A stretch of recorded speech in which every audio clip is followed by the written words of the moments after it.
สิเ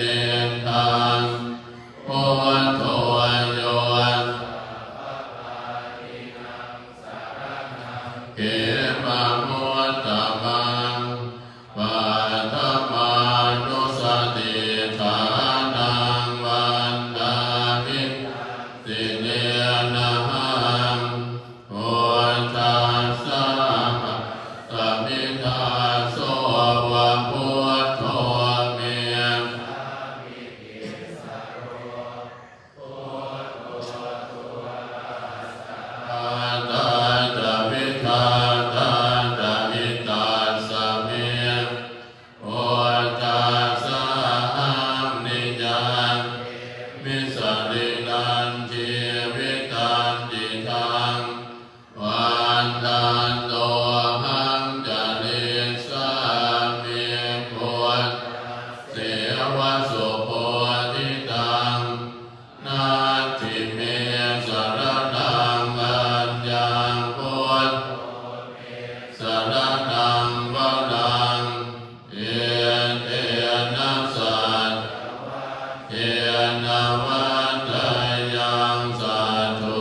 กัมมังปะกตัมมยายังพุทโธปฏิฆานะตุวัจจยันตังการันตะเรสัมวาริตุมวาพุทเทอันตมยังธัมมานุสตินยังกโรมาเส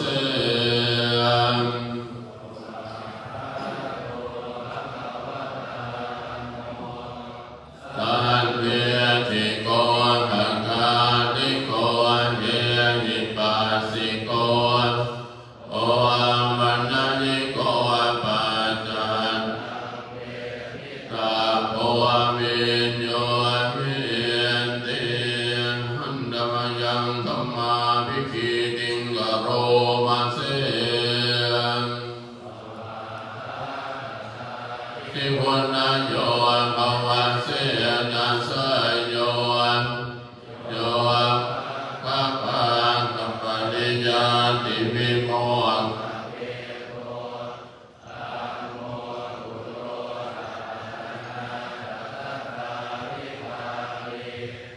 อันตามหังตัมมะวัลธรรมเมตัง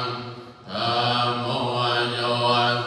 ภวานินังสรณังเขมามุตตมังทุติยานุสติทานังวันวิตังสิเรนะหังธัมมาสาหัสมิทาโส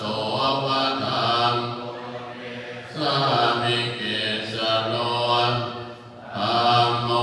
ทุกขัสสะกามิตาสเมธัมมาสาหังนิจันเตมิสรินันวิตันติทังวันนันโตหังจเดสามิเสวะสุธรรมตังนาทิเม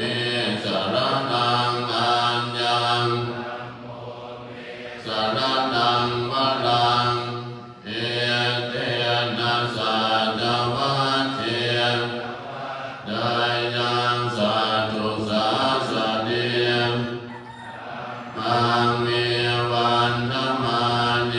นะยังปุญญังปัจจุตังอิทังสาเพปิอันตรายมาเทสุกัสสะเตชัสสะอายินวาจายวะเตตัสสะวะ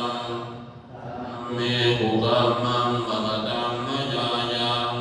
ธัมโมปฏิฆานะตุวัจจยันตังวะริโตมะธัมมิอันนมยังสังฆานุสตินยังกโรมาเส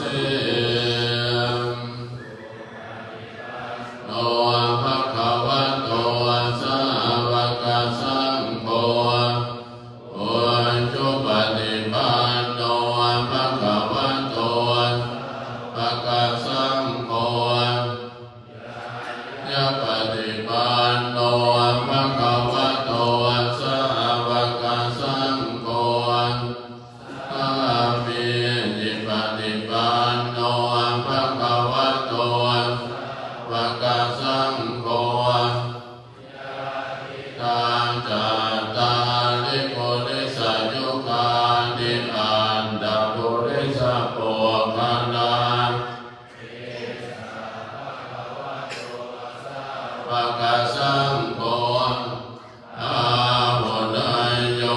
ปาหุนายโยทักขินายโยกรณีโยอานุตตรังบุญเอตังโลกัสสะติอันตมยังสังฆาภิกขิติงกโรมาเส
นาตังนาทิเมสรณัง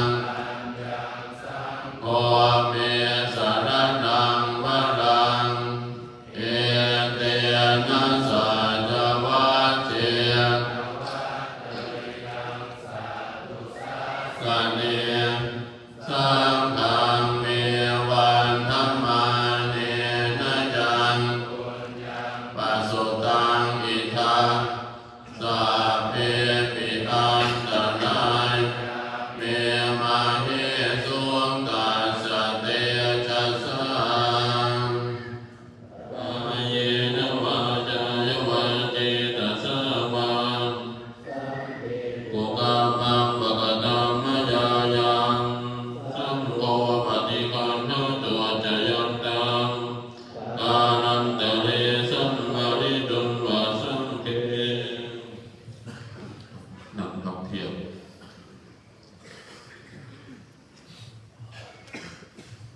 อันนามยังอติตมัจจเวกนปาธัมมนามาเส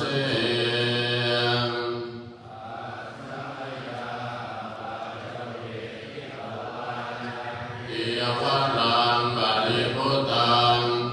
อังยาวาเทวาสัพพติคาตายาวันนัสสัพพติคาตายาตังกมะกัสสะวะตาสัพพสิทธิสัพพสัมปัสปฏิคาตายายาวาเทวาหิริโกปินาปฏิชาคนาทังอาชมยาอปัจจเวกิตวานโตปริพุตโตโสภาควายานมัคคายานมันดันญาณวิโภสนายา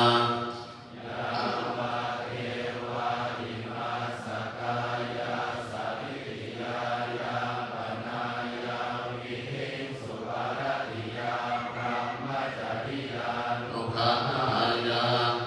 อิติปุรานันจะเวทนังวันจะเวทนังนาอุปาเทสามิ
สือญาติโยมถ้าสวดพระหนังสือแต่หน้า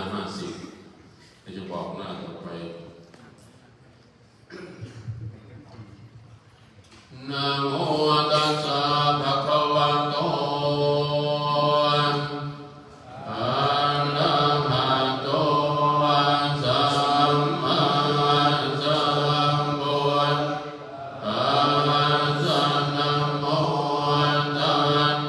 สะภะคะวะโตอะระหะโตสัมมาสัมพุทธัสสะนะโม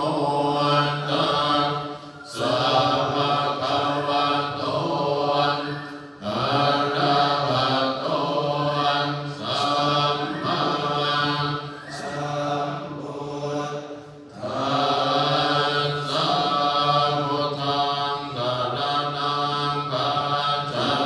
มิธัมมังสรณังคัจฉามิสังฆังสรณังคัจฉามิทุติยามปิพุทธังสรณังคัจฉามิทุติยามปิธัมมังสรณังคัจฉามิทุติยามปิสังฆังสรณังคัจฉามิตติยามปิพุทธังสรณังคัจฉามิตติยามปิธัมมังสรณังคัจฉามิตติยามปิสังฆังสรณังคัจฉามิสัมพุทเทอะระเมสัจจทวาตัสสัจจสหัสสะเกปัญจสัตตสหัสสะนินัมมามิสิลาสาอะหังเตสัมธัมมันจะสังฆัญจะอาทะเนนะนัมมามิหังนัมมะการานุภาเวนะมันตวาสัพเพอุปัฏฐเวหะเนนะอันตรายะ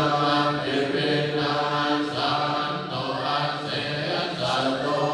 สัมโพธิปัญจปัญญา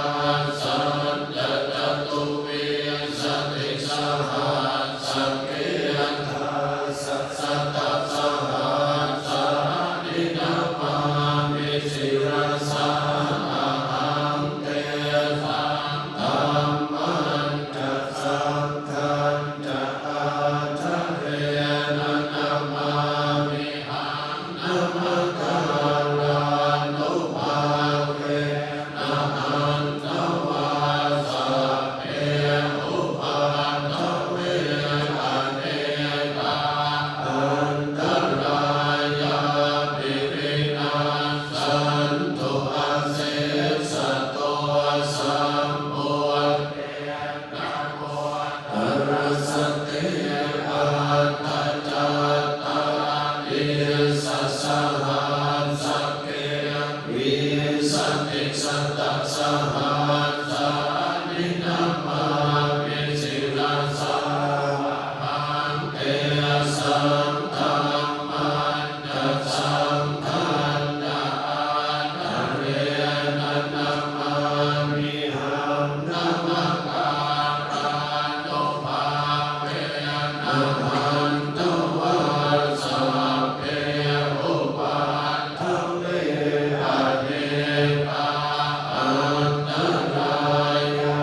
ปิวินาสันตุอาเส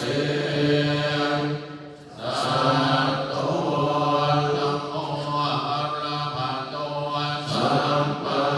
สัมพุทธัสสะมะเหสิโนนะโมพุทธัมมัสสัมมาสัสสะวะตัสเสวันเตนิคนะโมมหาสังฆัสสะปิวิสุทธัสสิ ทิโนนะโมโอมาตยาราธาสรัตนาตยาสัสสะทุกขังนะโมโอมะคาเทตาสัตตัสสวัตโตตยาสัพพินะโมคาราปะภาเวนะมิทัจจันตุปัฏฐวานะโมการานุภาเวนะสุวัติโหตุสัพพะทานะโมการาสัพเพเจนะมิเตมิโหมิเตชวานะโมเทวามนุสาจะปังคะลานิอาทินนโยอาคังธรรมานาโสทานังโมหิมังคะละโมธัมมังอเสวนาจะปังนังปันทิตานันจะเสวนาปุชา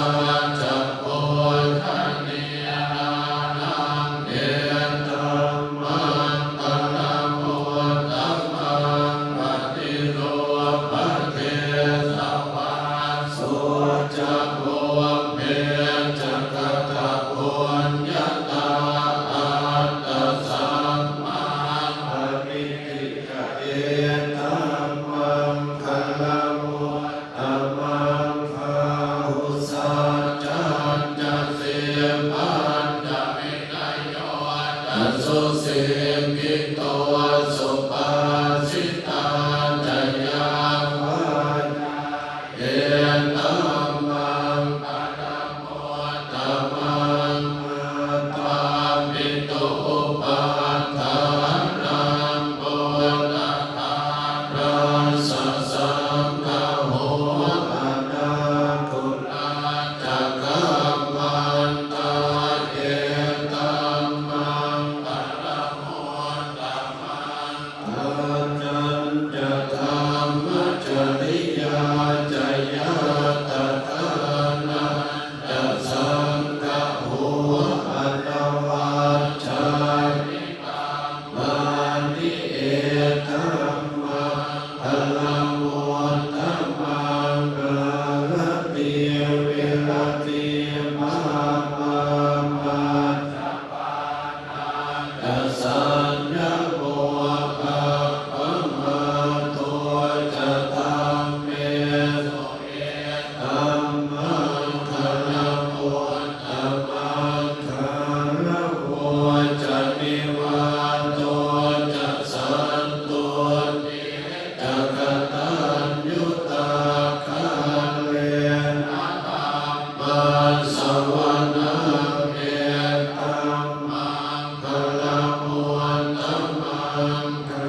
รือสวดปฐมเทศนานี่นะพระพุทธรูปพระองค์นี้เป็นการปฐมเทศนาองค์หลวงพ่อศิลาเราสวด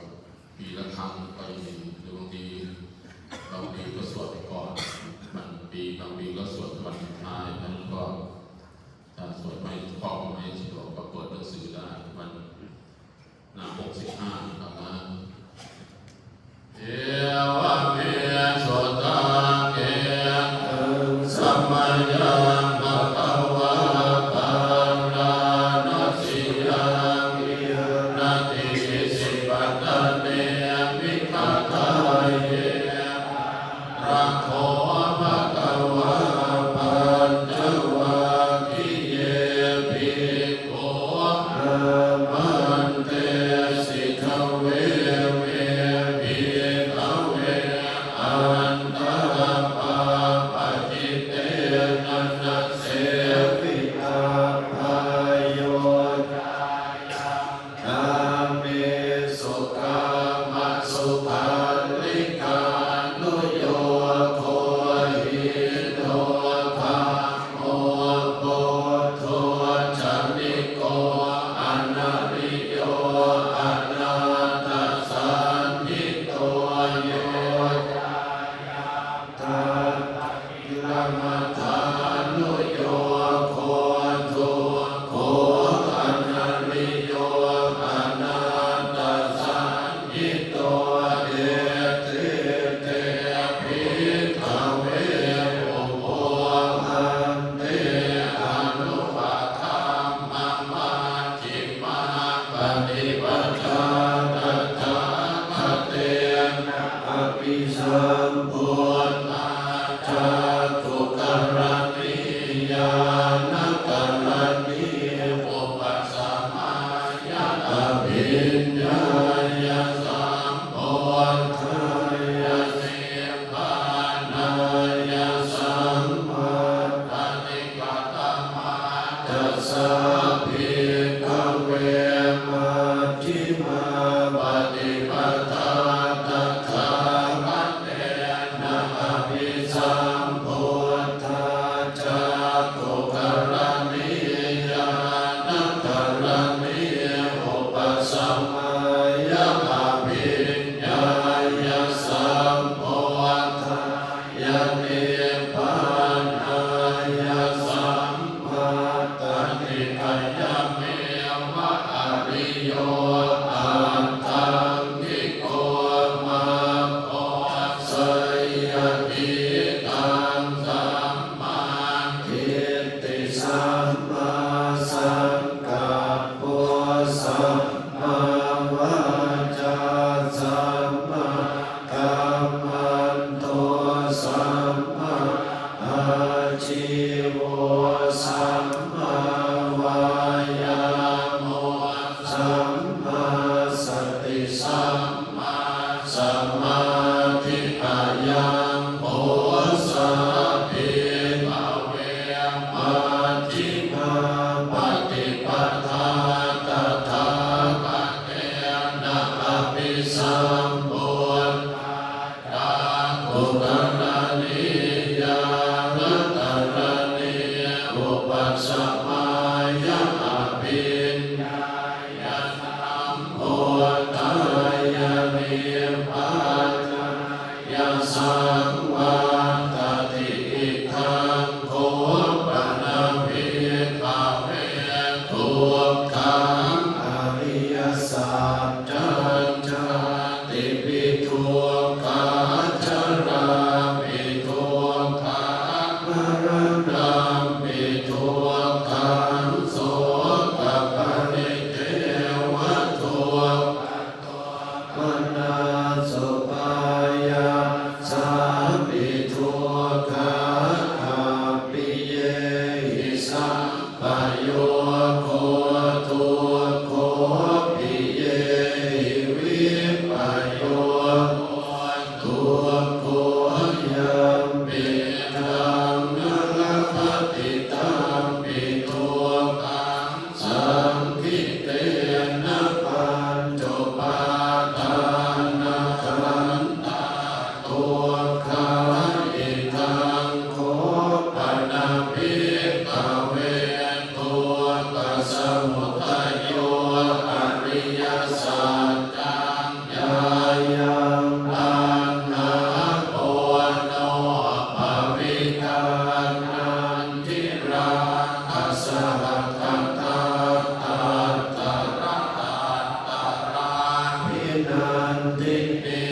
สยทิตังธรรมตัณหาภวตัณหาวิภวตัณหาอิทังโอปะภิภเวตุคติโยโตอริยสัจจังโยตัสสะเยวตัสสะยะเสสวิราคณิโตตุจังโมปฏินิสสังโฆโมติอันนังนันโยอิทังโมปะนะเมภเวตุคติโตทัพพะมิเนปฏิปัฏฐาอริยสัจจังมายาเมวะอริโยปัฏฐานิโกมาโคสยทิตังสัมมาทิฏฐิสัมมาสังกัปโปสัมมาวาจาสัมมากัมมันโตสัมมาอาชีวสัมมาวายาโมสัมมาสติสัมมาสมาธิอิทังโตตังอริยสัจจันติเมวิภเวโพเพอันนโนสุเตสุตัมเมสุจักโขปุตตปาทิญาณังปุตตปานิปัญญาปุตตปานิวิชชา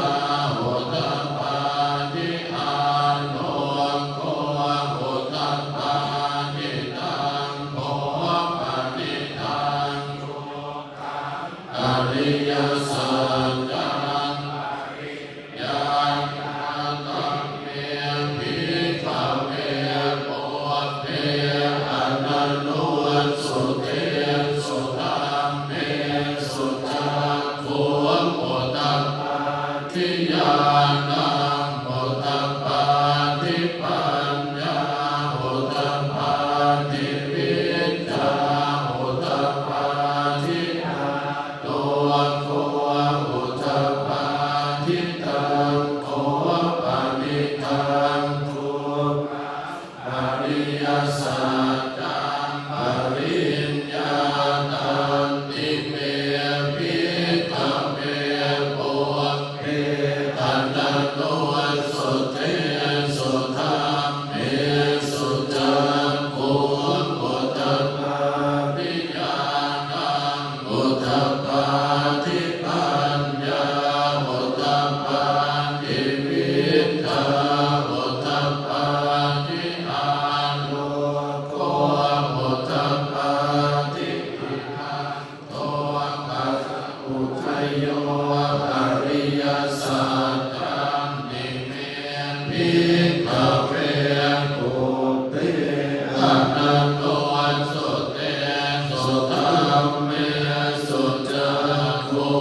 โลโกอุทธัมมาทิอิทังทุกขนิโรธโตอริยสัจจันติเมภิกขเวปุอนันโนสุเตสุตัมเมสุจักขุอุทธัมมาทิญาณังอุทธัมมาทิปัญญาอุทธัมมาทิวิชชาอุทธัมมาทิอาโลโกอุทธัมมาทิตังโกปณิทังทุกขนิโรธโตอริยสัจจังสัจจิกาตาอันติเมภิกขเวโลเมอนันโนสุเตสุตัมเมสุจักขุอุทธัมมาทิญาณังอุทธัมมาทิปัญญาอุทธัมมาทิวิชชาอุทธัมมาทิอาโลโกอุทธัมมาทิตังโกปณิทังทุกขนิโรธโตอริยสัจสัจจิกัตตันติเมภิกขเวปุเออนันโนสุเตสุธัมเมสุจักขุอุทธัมมาทิญาณังอุทธัมมาทิปัญญาอุทธัมมาทิวิชชาอุทธัมมาทิอาโลโกอุทธัมมาทิอิทังทุกขนิโรธคามินิปฏิปทาอริยสัจจันติเมภิกขเวปุเพอนันโนสุเตสุตัมเมสุจักขุอุทธัมมาทิญาณังอุทธัมมาทิปัญญาอุทธัมมาทิวิชชาอุทธัมมาทิอาโลโกอุทธัมมาทิตังโกปณิทังทุกขนิโรธคามินิปฏิปทาอริยสัจจังภาวิตังอาภันติเมภิกขเวปุเออนันโนสุเตสุตัมเมสุจักขุอุทธัมมาทิญาณังอุทธัมมาทิปัญญาอุทธัมมาทิวิชชาอุทธัมมาทิอาโลโกอุทธัมมาทิตังโกปณิทังทุกขนิโรธคามินิปฏิปทาอริยสัจจังภาวิตันติเมภิกขเวปุอนันโนสุเตสุตัมเมสุจักขุอุทธัมมาทิญาณังอุทธัมมาทิปัญญาอุท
สัจเจ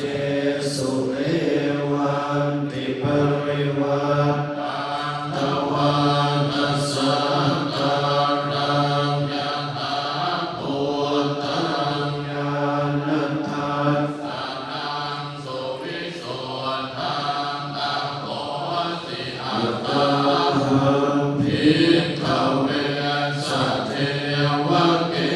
โลเกสัมมาระเกสัมรามะเกสัสสะมณะธรรมนิยาปัจจยัสสะเทวะมโนสายะอนุตตรังสัมมาสัมโพธิอริยบุตโตปัจจัญญาสิงญาณัญจพนะเมปัสสนังอุตตปันภิอะโกเมวิโมติอายัมมันติมันชาตินาทิธานิโกนาภะโพติอิทัมมะโวจะภะคะวะอัตตมนาปัญจวัคคียาภิกขุภะคะวะโตอา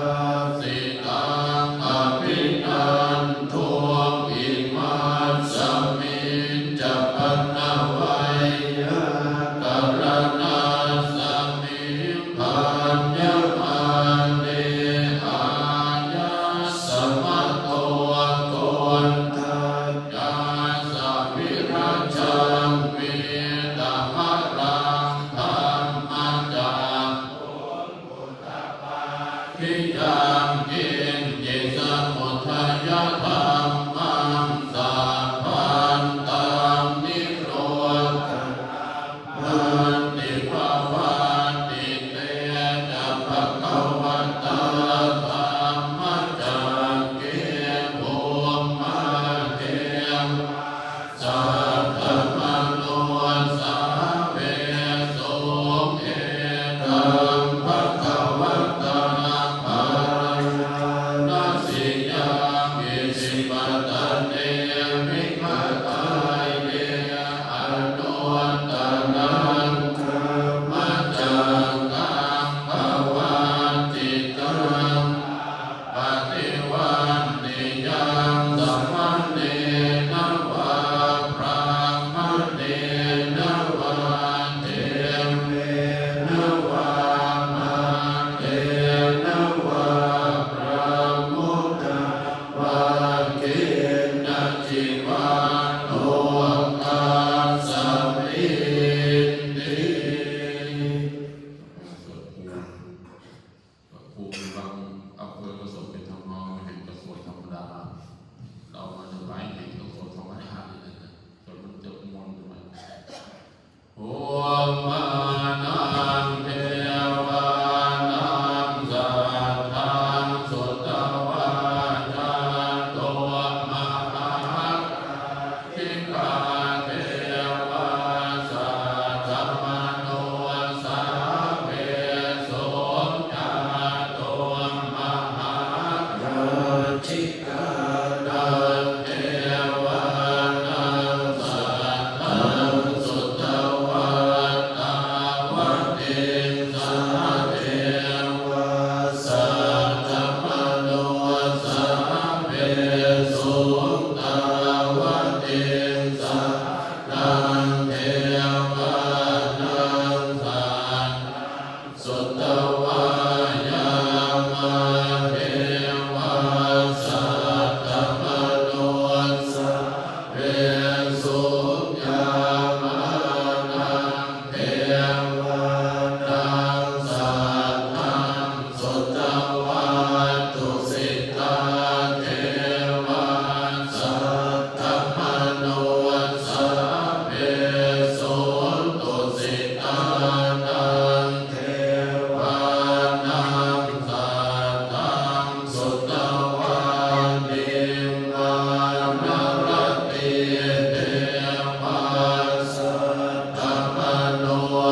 โน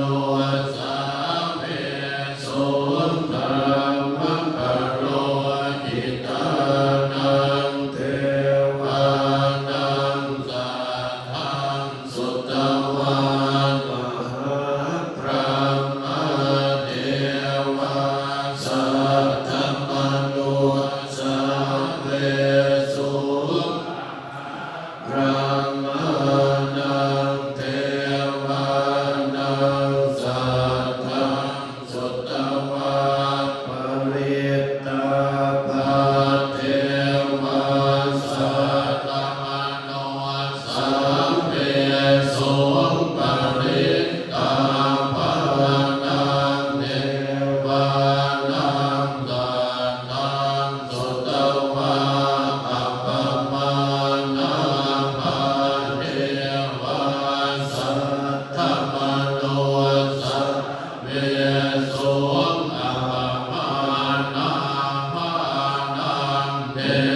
วานังสัทธังสุตวาอัปปมัสสะเทวาสัทธมโน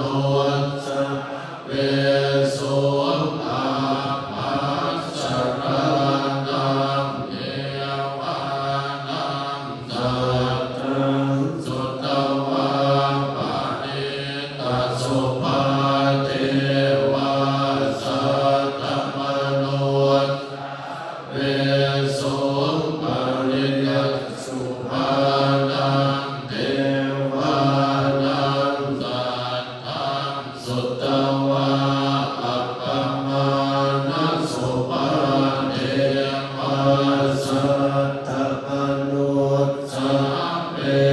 สุอัปปมานะสุภานังเทวา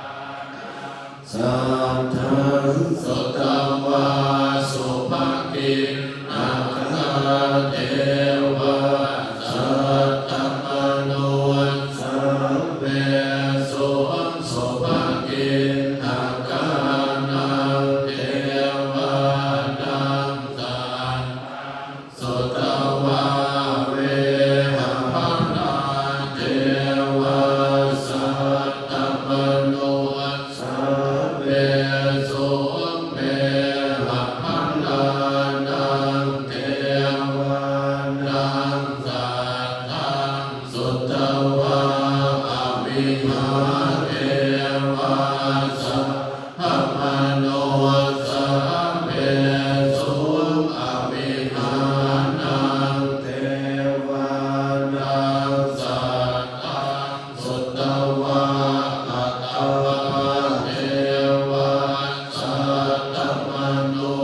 สัพเพสุอัตตปานังเทวานังสัทธังสุตวาสุตัสสะเทวา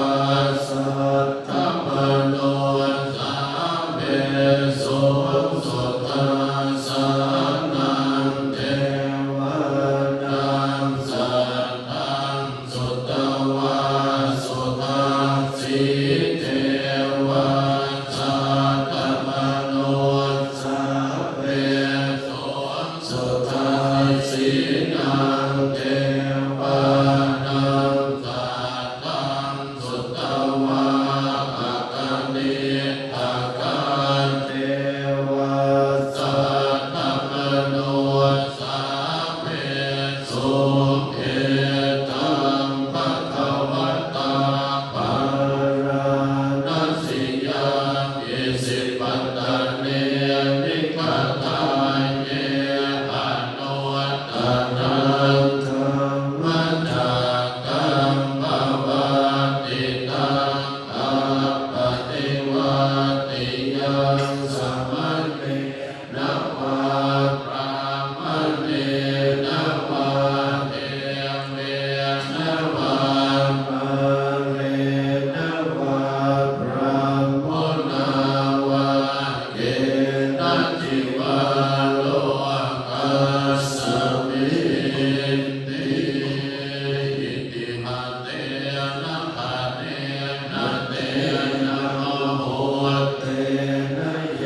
ตะโพโกนทันโยนิทังอายะสมัตโตโกนทันยาสัมโกนทันโยตะเววนามังอาหุสิติยุภาปตาจนิโตภาวายาปัตตาจนิภายาโสกาปัตตาจนิโหตุสัพเพปิปานิโนตาวตาจะอัมเมหิสัมปะทังปุญญสัมปะทังสัพเพเทวานุโมทันตุสัพพะสัมปะติสิทธิยาอานันตทันตุสัตตายันสิลังนาทันตุสัพพะทังวันนาวิรตาโหตุขัจฉันตุเทวตาคตาสัพเพพุทธาภลปัตตาปฏิกานาจายังพัลลังอรหันตานันจะเตเจนราคังปันธามิสัพพะโสภวันตุสัพพะมังคลังรักขันตุสัพพะเทวตาสัพพะพุทธานุภาเวนัสสตาโสติภวันตุเตภวันตุสัพพะมังคลังรักขันตุสัพพะเทวตาสัพพะธัมมานุภาเวนัสสตาโสติภวันตุเตภวันตุสัพพะมังคลังรักขันตุสัพพะเทวตาสัพพะสังฆานุภาเวนัสสตาโสติภวันตุเตมันเป็นหน้า36บทน้ำหน้า36อันธรรมยาโพธิสัตตาทิฏฐานาคาทายโยปนามาเสอิมินาโรจักขัมเมนะอุปัฏฐายาปุณุตตะอาจาริโยปการาจัมมังนาปิตาจยาตังกาสุโยจันติมานาจาคุณวันตานาปิจารัมมานาจอินมาจโลกภาลังจเทวตายาโมมิอานุสัจจมัจจัตตาเวริกาปิจาสัพเพสัตตาสุขิโหตุปุญญานิปัสสตานิเมโสทังยติวิทังเตโลกิมังภะเปอิมินาปุญญกรรมเมนะอิมินาอุติเสนะจักเกมาหังสุรเพเจวะตันตุปาทานาเจตนังเยสันตาเนหินาธัมมายาวะนิพพานโตมะมังนันสันตุสัมมา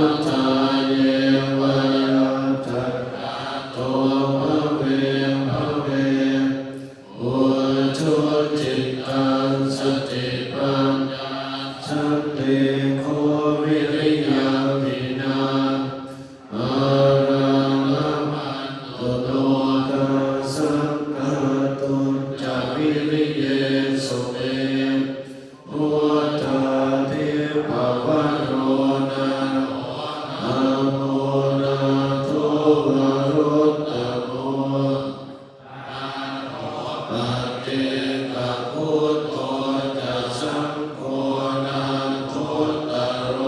มะมังเตโสตมานุภาเวนะอาโลกัสสังละพันตุมาเขากลับทำเล่นต่ออ่า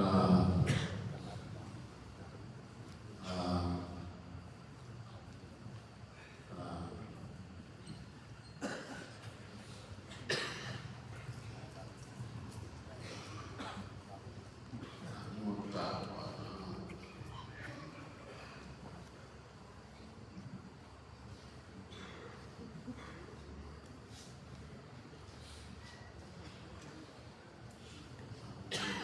โยตะ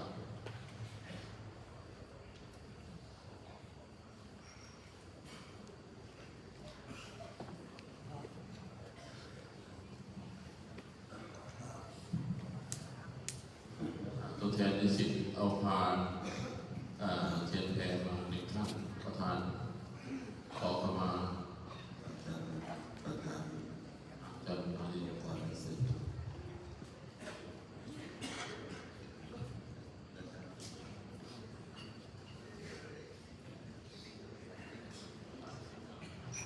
ประธานนิสิตอยู่ไหมครับอยู่ไหม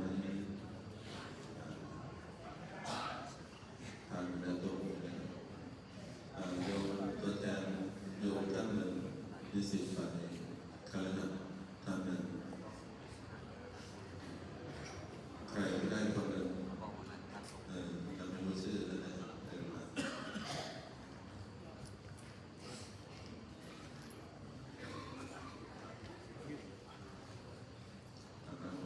คณะนี้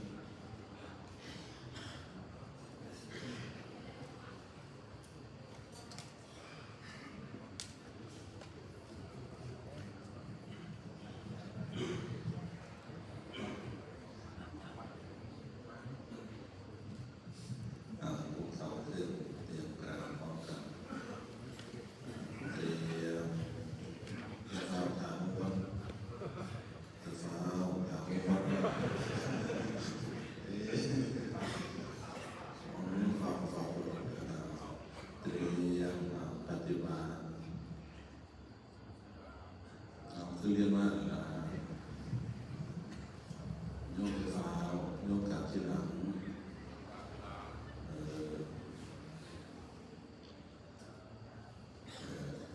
โยมดูบ้านนะกับพร้อมกันดีไหมโยมต้องดีกว่านี้นะโยมปฏิบัติ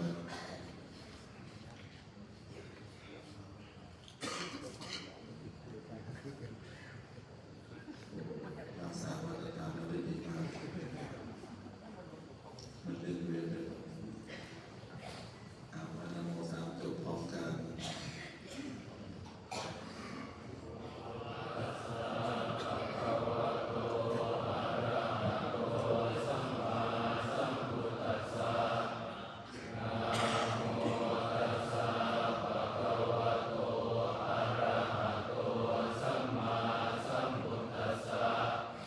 นะโมตัสสะภะคะวะโต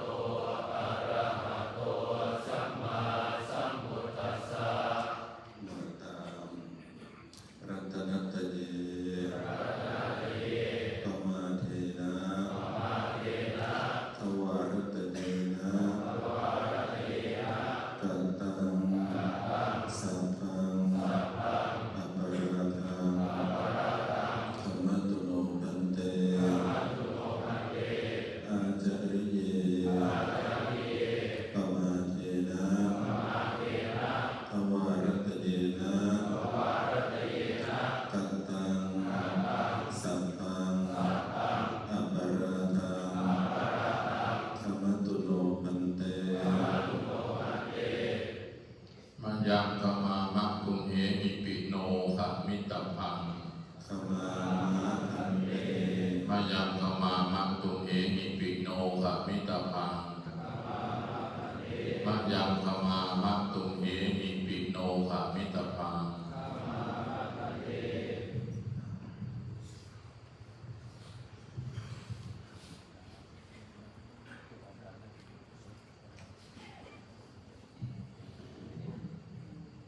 ภิกษุกราบก่อนนั่งเตรียม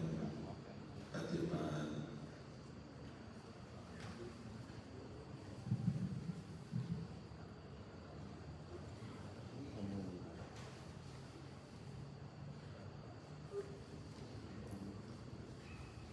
โยมคารวะกราบ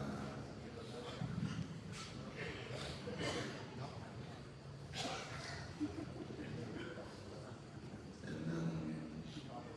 ตามสบายที่เหมาะสมควรการนี้จะได้กราบรัตนาพระเดชพระคุณพระศรีพระเดชพระธาตุผู้ช่วยศาสตราจารย์ดอกเตอรผู้ในการวิทยาศาสตร์วินำได้ให้บอกว่าความคิดแนวทางปฏิบัติแก่นิสิตผู้ปฏิบัติทุกท่านขอกราบรัตนาขอโอกาสท่านพระวิปัสสนาจารย์ทุกรูปด้วยความเคารพนับถือท่านพระนิสิตฝ่ายกรรมชิตทุกรูปเจริญพรนิสิตฝ่ายคณะทุกท่านคณาจารย์เจ้าหน้าที่นิสิตวิเลยสงฆ์บุรีรัมย์ทุกคนวันนี้เป็นคืนสุดท้ายของการปฏิบัติวิปัสสนากรรมฐานในสงฆ์ของเราดำเนินมาด้วยความเรียบร้อยไม่มีรูปใดที่อาพาธสูญหายสูญเสียถือว่าเราปฏิบัติมาสำเร็จลุล่วงตามวัตถุประสงค์ทุกประการก็ท่านใดที่ปฏิบัติตลอดก็คงจะได้รับอานิสงส์แห่งการปฏิบัติด้วยดีก็จะจัดประเภทว่าบางท่านปฏิบัติได้ดีตลอดประเภทที่หนึ่งจะดีเยี่ยมประเภทที่สองก็คือถึงกลางอาจจะได้บางไม่ได้บางหรืออาจจะได้ประมาณสัก50%อันนี้ก็ประมาณดีอยู่ในระดับดีประเภทสุดท้ายก็คือได้บ้างนิดหน่อยนะประมาณวัน2 วันหรือไม่ได้เลยอันนี้ก็พอใช้พอใช้เลยครับทีนี้การปฏิบัตินี้มีการเช็คชื่อเบื้องต้นก็จะแนะนำก่อนว่ามีผ่านไม่ผ่านมีผ่านไม่ผ่านทีนี้ถ้าไม่ผ่านหรือ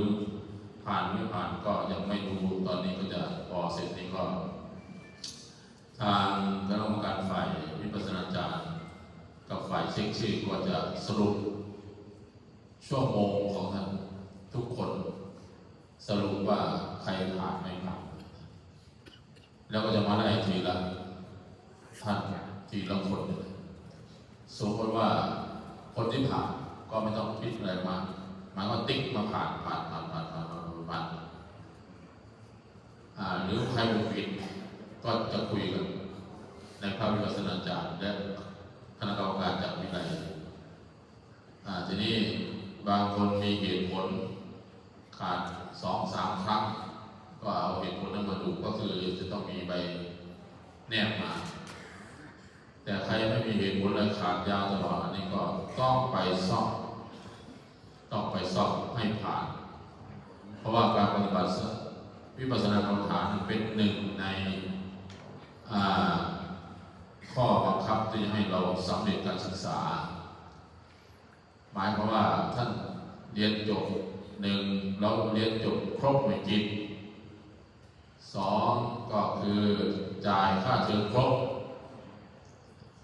3ก็คือปฏิบัติวิปัสสนากรรมฐานครบทั้ง4 ปี4ก็คือได้ปฏิบัติศาสนกิจหรือได้บริการชุมชนปฏิบัติบริการสังคมผ่านถึงจะ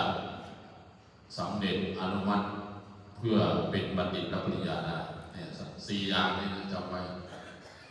ท่านค้างอะไรอันหนึ่งนี่ก็ไม่ได้ก็ยังเหลือปริญญาโท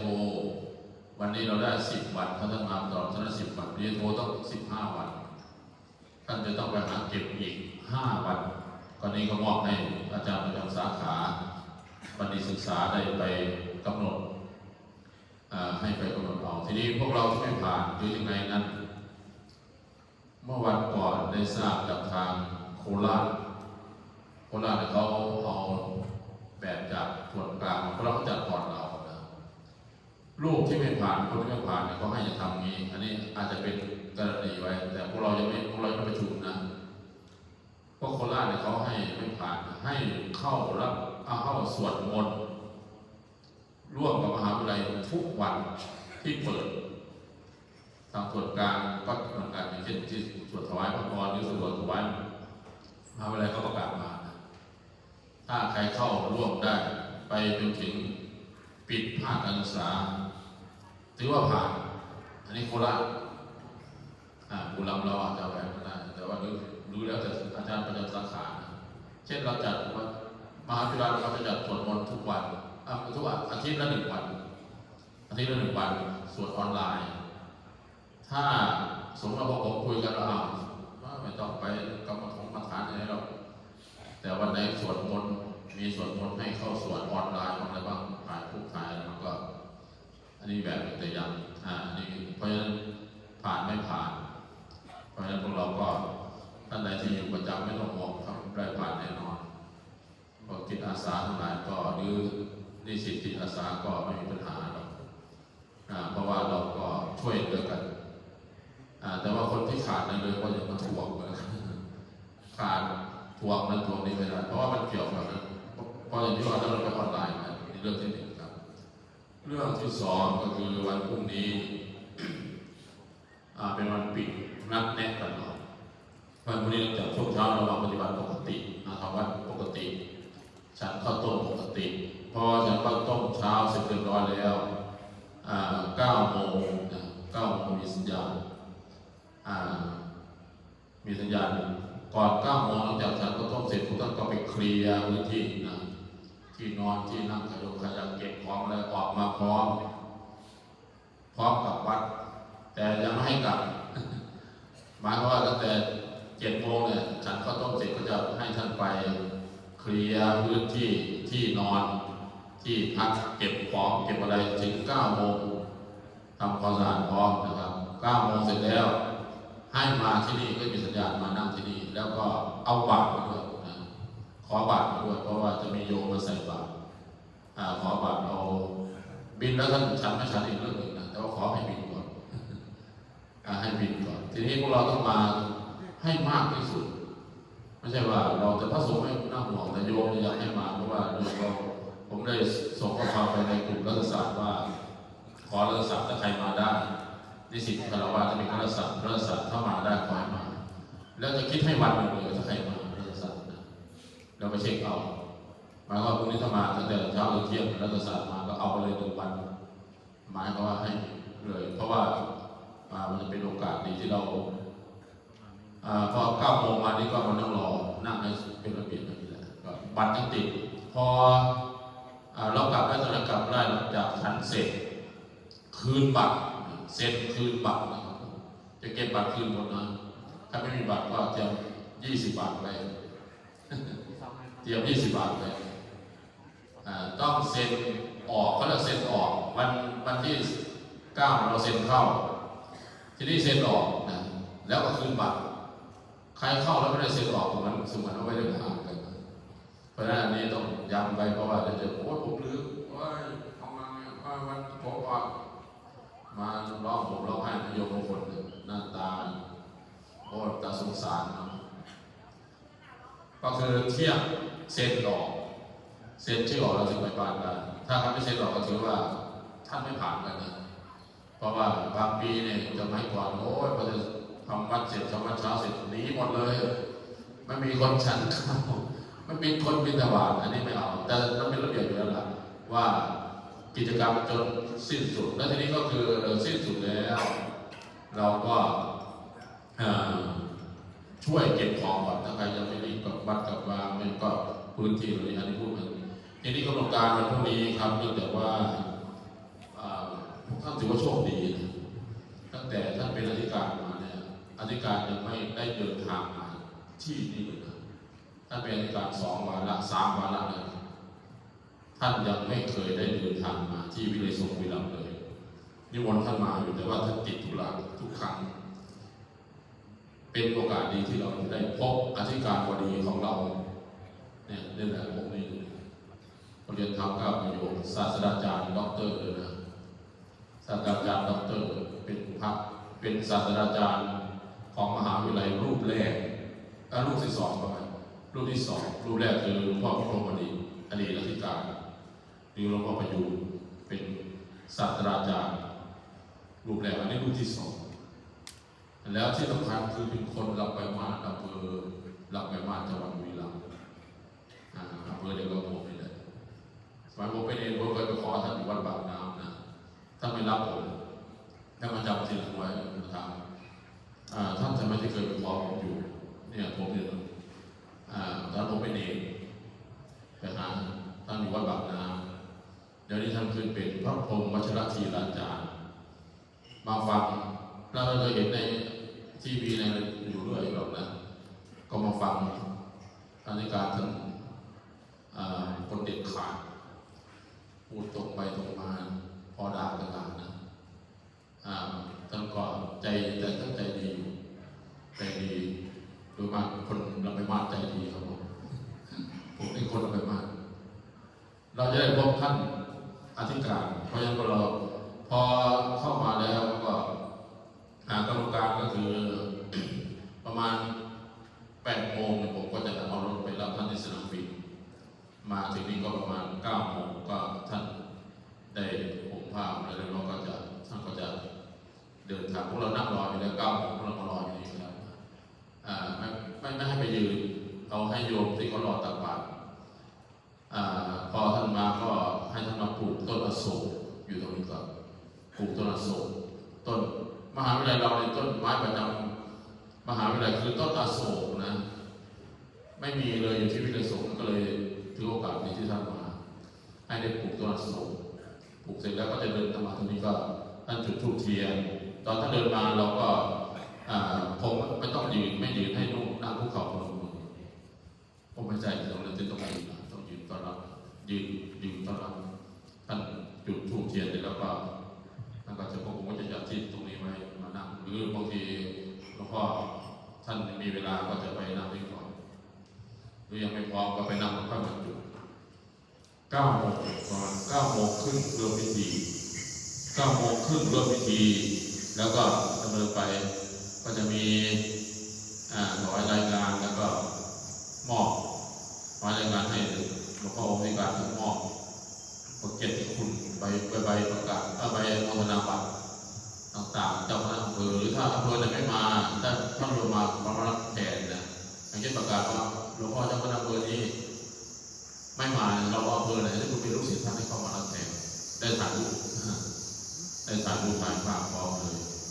แล้วท่านให้ว่าเสร็จก็ประมาณ10 โมงครึ่งก็จะไหว้พระสมาทานศีลให้ศีลเสร็จแล้วก็จะออกไปรับบิณฑบาตยังรับบิณฑบาตอยู่เพราะว่าวันพรุ่งนี้คณะสงฆ์อำเภอเมืองกับอำเภอลำปางเป็นเจ้าภาพบิณฑบาตก็ทุกปีคนเยอะนะวันทานคนเยอะโดยเฉพาะทางอำเภอเมืองอำเภอลำปางมาเยอะเดิน2 บางทีถ้าราชการจะเดินบิณฑบาตเราก็ไม่ใส่บาตรหรือเราไม่ใส่บาตรเราก็เดินตามท่านไปบิณฑบาตแล้วก็มาฉันแล้วพอบิณฑบาตแล้วไปรับมาเดินแล้วก็มานั่งฉันเสร็จแล้วก็ฉันเจออะไรเรียบร้อยก็ไปคืนบัตรตรงนี้แล้วก็ตามอัธยาศัยจะไปไหนก็ไปบ้านไปสู่ที่ชอบของเราผมไปสู่ที่ชอบก็คือบ้านเราวัดเราก็เสร็จประมาณเที่ยงเพราะฉะนั้นตรงนี้ก็กำหนดการจะเป็นอย่างนี้เพราะฉะนั้นวันพรุ่งนี้9 โมงครึ่ง9 โมงเราก็นั่งรอที่เราต่างก็จะเป็น9 โมงครึ่งทีนี้ฝากพวกเราว่าในช่วงว่าง เสร็จจากนี้หลังจากที่ขอประมาณหรือคุยพระวิปัสสนาจารย์ท่านนั้นเราก็จะท่านมีอะไรแล้วก็ให้คุยกันแล้วก็ให้พวกเราพักแล้วก็จะจัดสถานที่บางส่วนจัดไว้ให้พร้อมตอนกลางคืนนี่นะก็พอในสิ่งที่เป็นจิตอาสาของเราก็จัดไว้อาสนะปูไว้พร้อมหมายถึงปูให้สวยๆไว้เลยพรุ่งนี้เช้าเรามานั่งก็นั่งตามนั้นแหละไปเช็คชื่อพรุ่งนี้ยังเช็คชื่ออยู่นะพรุ่งนี้เช้ายังเช็คชื่ออยู่พรุ่งนี้เช้าแล้วก็ไปเช็คชื่อออกเช็คตอนทำวัดเช้าตอนออกก็ไปเช็คเที่ยงอย่างนี้เป็นต้นก็ ให้พวกเราพร้อมตั้งแต่แล้วก็ยังติดบัตรอะไรอยู่นี่ก็พวกเรามาอยู่ร่วมกัน10 วันเนี่ยมันเป็นข้อบังคับเนาะก็อาจจะมีบางอย่างที่เราอาจจะผิดขัดบ้างอะไรบ้างหรือไม่พอใจบ้างก็ขอเข้ามากันแล้วล่ะยกโทษอโหสิกรรมไปแล้วผมก็มายังสมาธิเรียบร้อยแล้วก็คือว่าให้โทษต่อขอเข้ามาแล้วโทษต่อกันหรือผมมีโทษมีอาจจะโยโทษร่วมเกินกันก็ให้เอาสิกรรมต่อกันได้ไปปฏิบัติการปฏิบัติธรรมในสถานที่เรามีสองอย่างที่หนึ่งเราให้เก็บเลือกเอาแต่สิ่งดีๆสิ่งไหนที่ดีๆเป็นประโยชน์เก็บเอาไปท่านหรืออะไรไม่ดีก็เอาทิ้งไว้นี่ทิ้งไว้นี่แหละอันไหนไม่ดีก็ทิ้งไว้พระพุทธเจ้าท่านมีสุภาษิตว่าเหมือนนายมาลาการผู้ฉลาดเก็บดอกไม้เลือกเก็บแต่เอาดอกที่สมบูรณ์สวยงามมีกลิ่นหอมไปชั้นใดเรานักปฏิบัติหรือภิกษุผู้อยู่ในศาสนานี่ก็เลือกเอาสิ่งที่ดีๆที่เป็นประโยชน์แก่ตัวเราแก่สังคมไปสิ่งที่ไม่มีประโยชน์ก็เราก็ทิ้งไว้เวลาปฏิบัติธรรมเราก็จะมีลักษณะนี้แล้วปฏิบัติธรรมทุกวันจะมีอย่างที่จะมีการประเมินถ้ามีประเมินออนไลน์ก็จะหมดคีย์เข้าไปเลยถ้ามีออนไลน์แล้วทราบว่าจะรับวุฒิบัตรออนไลน์ท่านในคีย์เข้าไปประเมินแล้วก็รับวุฒิบัตรออนไลน์แล้วก็เอาไปใช้ที่ว่าผ่านนะมีวุฒิบัตรผ่านแต่ว่าองค์ไหนที่ไม่ผ่านก็อาจจะเป็นอีกเรื่องหนึ่งนะแต่ว่ามันจะไปปรากฏอยู่ในเช็คชื่อเลย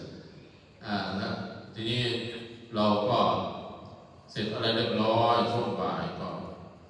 ช่วยกันเก็บให้เรียบร้อยเนื่องจากว่าวันพรุ่งนี้คือวันอะไรวันอังคารใช่ไหมวันอังคารวันพุธจะเรียนไม่เรียนก็แล้วแต่สาขา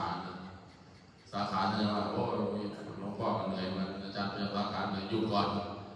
แต่ทีนี้ก็มาให้มานะให้มาเพื่อมีอะไร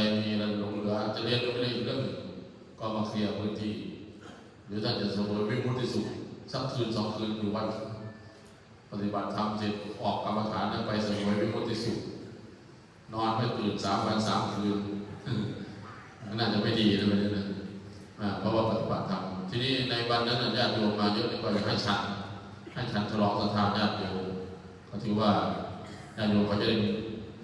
เจริญศรัทธาญาติโยมแล้วก็ให้เกิดความดีงามเวลาโยมไปแล้วบิณฑบาตยังบิณฑบาตเหมือนเดิมบิณฑบาตฉันไม่ฉันบางทีบิณฑบาตแล้วก็นั่งฉันตรงนี้ก็ได้หรือไม่นั่งฉันก็จะแปลกแต่ว่าท่านรอเนื่องจากท่านอธิการท่านเป็นฉันที่นี่ท่านเป็นฉันตรงนี้แหละมีหลวงพ่อเจ้าพระจังหวัดหลวงพ่อรองเจ้าพระจังหวัดก็จะมาเพราะฉะนั้นเราก็มีท่านฝากไว้ว่านิสิตแต่ละสาขาอยู่ชั้นปีจะมีต้นพระป่าก็ได้มีต้นพระป่าก็จะติดหรือจะทำจะเป็นท่านติดรวมไว้ก็ได้นะว่าใช้นิสงเคยได้ยินคำนี้ไหมผมเคยได้ยินอยู่ใช้นิสมันเป็นนี่อะไรกันนะโอ้ยมานอนอยู่วัดหลวงพ่อใช้น้ำใช้ไฟเหยียบดินเหยียบอะไรมันสกปรกบ้างอะไรบ้างห้องน้ำห้องท่ามันจะเป็นหนี้เป็นสินเป็นบาปเป็นกรรมใช้หนี้ส่งมาสั่งโยมเราคิดถึงผมว่านะแต่ว่าเอาก็โอเคกับวัดได้วิไลก็ได้ไม่ว่าหรือท่านจะใช้หนี้ส่งได้แล้วบาปนะใครยังไม่ทำบุญก็ทำนะผมก็ทำแล้วนะ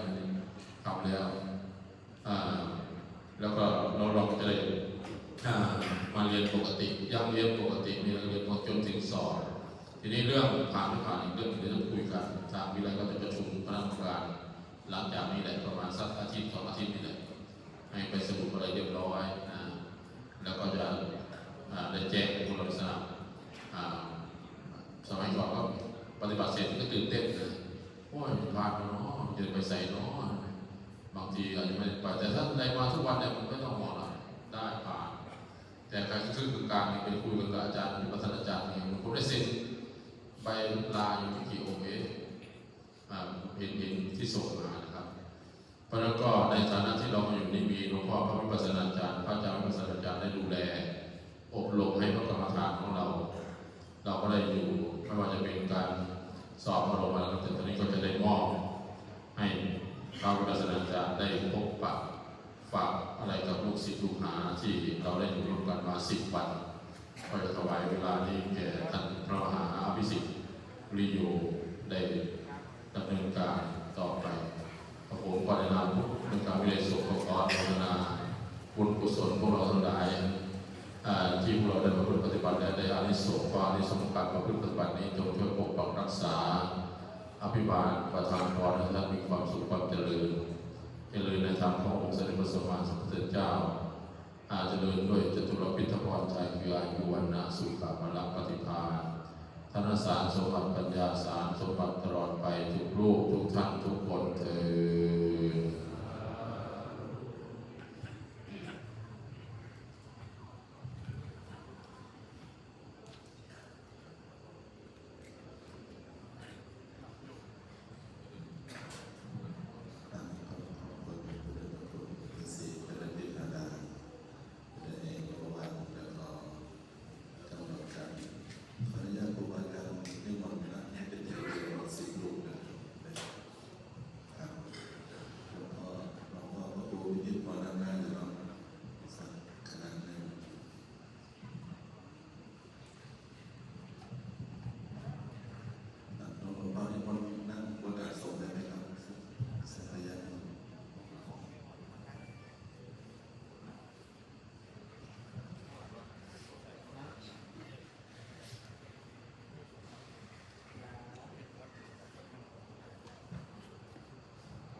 ออก9 รูปครับ9 รูป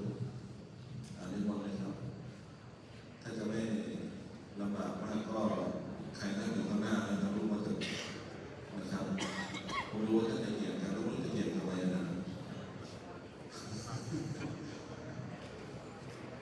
ใครผู้สูงรูปเลยครับ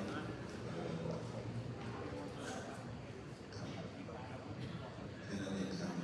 ก็เป็นในเรื่องการในธรรมที่อยากจะถวายครูอาจารย์ก็จะถวายมากเลยครับแต่ว่าหลวงพ่อที่นั่นทำได้ประมาณนี้ก็ทุกคนทุกท่านร่วมกันอนุโมทนาถวาย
สารคุณเป็นต้นเป็นประธาน